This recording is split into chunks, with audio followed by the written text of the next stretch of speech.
جايين النهارده نتكلم عن فيلم جديد ودور احداثه بايدن اللي بيكون مستني والده يخلص شغل في الكهف. وبيكون ايدن عاوز يدخل مع والده بس بيقوله ان المكان ده مش مخصص للاطفال، وانه مش هيتاخر عشان هيروحوا بعد ما يخلصوا ياخدوا اخوه لوكاس من المدرسه.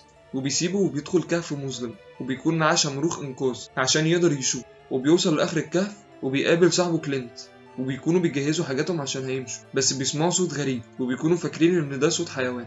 وبيروح عشان يعرفوا ايه الصوت ده، بس الصوت بيقرب عليه وكلينت بيقوله ده تقريبا حيوان غابة وشكله متضايق ويلا نهرب من هنا. وهما بيتكلموا بيهجم عليهم كائن ضخم وايدن بيكون خايف على ابوه وبيدخل الكهف. وبيعدي 3 اسابيع وبتكون جوليا شغالة في المدرسة وبتقول للاولاد انهم يقولوا قصة خيالية، وبتسأل لوكاس اخو ايدن الكبير بس مش بيرد عليها وبيكون بيرسم. وفي واحد في المدرسة بيتنمر عليه وبيخلص اليوم الدراسي، ولما بيفتح شنطته بيلاقي دمية وبيكون الولد اللي اتنمر عليه هو اللي حاططها له. وبيروح لوكاس بيته، بس وهو في الطريق بيشوف قنفذ وبيمسك صخرة من الأرض وبيصطاده وبيروح بيه البيت. وبيكون فيه أوضة بس عليها قفال كتير، وبنشوف جوليا وهي واقفة قدام البيانو وبتفتكر وهي صغيرة لما كانت مستخبية وخايفة من حد. وبيقطع تفكيرها أخوها بول اللي بيكون شغال ضابط شرطة، وبيطمن عليها وبيقول لها إنه هيدخل ينام عشان جاي تعبان من الشغل. وبنشوفها وهي بتشيل صور والدها من على الحيطة وبتدخل عشان تنام. وفي نفس الوقت بيكون لوكاس قاعد على السرير وبيشوف صورة ليه مع عيلته، وبيمسك الدمية وبيقطع راسها وبيسمع صوت جاي من الأوضة. وتاني يوم الصبح بيسمعوا في أخبار الراديو عن استمرار وباء المخدرات. وبتروح المدرسة وبتسأل لوكاس تاني عن إنهم يحكي لهم قصة، وبتقوله أنا عارفة إنك شغالة على قصة. فبيقوم ويحكي لهم وبيقول لها إن كان في 3 دببة عايشين في كهف، واحد كبير وواحد صغير وطفل، وإن الدب الكبير كان بيعتني بيهم لحد ما بقى مريض. وفي يوم روح الدب الصغير لقى الدب الكبير والدب الطفل شكلهم غريب. وبيخلص اليوم الدراسي والولد اللي كان بيتنمر عليه لما بيفتح شنطته بيشوف الدمية اللي حطها في شنطة لوكاس وبيروح يتخانق معاه وبيضربه. وبتاخده جوليا لممرضة المدرسة وبتبص على ملف لوكاس وبتعرف ان والدته متوفية وان والده لسه عايش. وبترن على تليفون بيضة عشان تتواصل مع والده بس محدش بيرد. وبتروح البيت وبتشوف لوكاس ماشي لوحده وبتراقبه، وبيقف قدام محل بيبيع الايس كريم وبتجيله من وراه ويخشوا ياكلوا سوا. وبتسأله عن اخوه موجود في المدرسة، بس هو بيسألها انت عرفتي منين ان انا عندي اخ؟ فبتقوله ان المدرسين يعرفوا كل حاجة، وبيقولها انه مش بيروح المدرسة وانه طول الوقت بيبقى مع والده. وبتسأله عن والده بس هو بيمشي وبيقول لها ما تجيش ورايا تاني. وهو مروح بيشوف حيوان ميت وبياخده معاه. وبتكون جوليا في طريقها لبيت لوكاس، ولما بتوصل بتخبط على الباب بس بتسمع صوت اول مرة تسمعه وبتكون خايفة وبتمشي على طول. وبيكون لوكاس بيقطع اللحمة وطالع السلالم وبيحط اللحمة وبيجري ابوه اللي شكله غريب جدا عشان ياكل، وبيجي ايدن عشان ياكل هو كمان.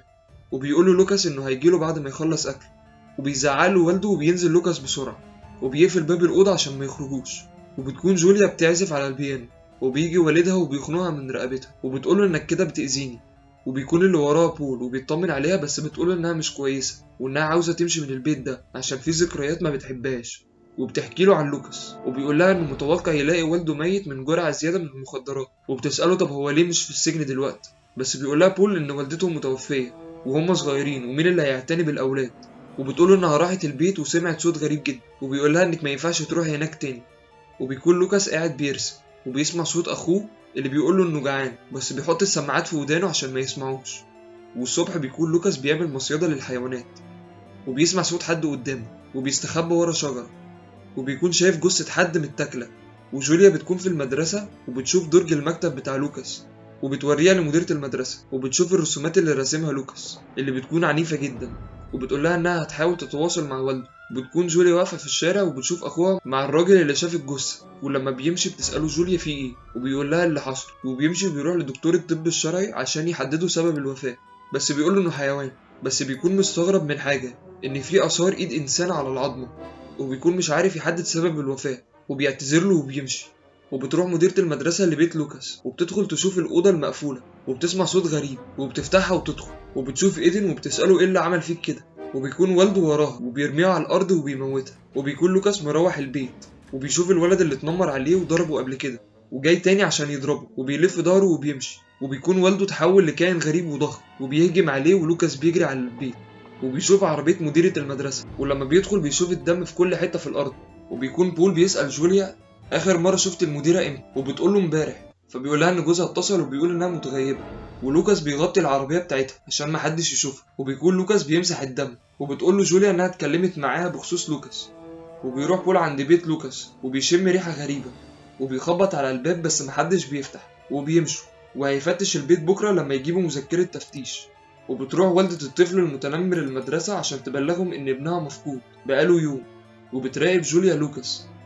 وبتروح تاني عند بيت لوكاس وبتشوف عربية المديرة وهي متغطية، وبتبلغ بول وبيجي وبيبقى معاه مجموعة من الضباط، وبيشوف جثة المديرة وبيشوف جثة والد لوكاس، وبيقول للظابط اللي معاه إن في حاجة انفجرت جواه. وبيكون لوكاس مروح البيت وبتاخده جوليا وتوديه المستشفى، وبيقول لهم الدكتور انه مصاب بجفاف وسوء تغذية وان في علامات بتأكد انه عنده أزمة نفسية، وبيقول لهم انه لازم يفضل في المستشفى النهارده.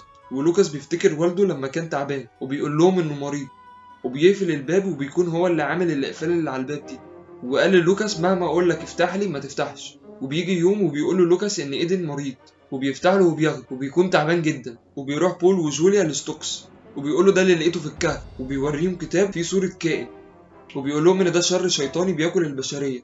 ووفقا للاسطوره ان كان في صياد تايه اتحول لاكل لحوم البشر بسبب الجوع الشديد، وان كل ما ياكل يجوع اكتر، وعشان يموت لازم يدمروا قلبه. وبيكون بول مش مصدقه وبيقول له ان دي اسطوره، بس ستوكس بيقول له ده بالنسبه لك انت، اما بالنسبه للسكان الاصليين دي حقيقه. وبتكون جوليا مصدقاه، وهما ماشيين بالعربيه بيكلموا زميله في اللاسلكي وبيقولوا يجيله عشان في جريمه قتل. ولما بيوصل بتكون جثه الولد المتنمر، وبتقول له جوليا انها هتاخد لوكاس من المستشفى وهتروح بيه البيت. وبيكون زميل بول في العربيه عشان لو حاجه حصلت، وجوليا ولوكاس بيكونوا قاعدين جوه، وبتقول له ان والدك توفى، بس لوكاس بيقول لها انه ما ماتش.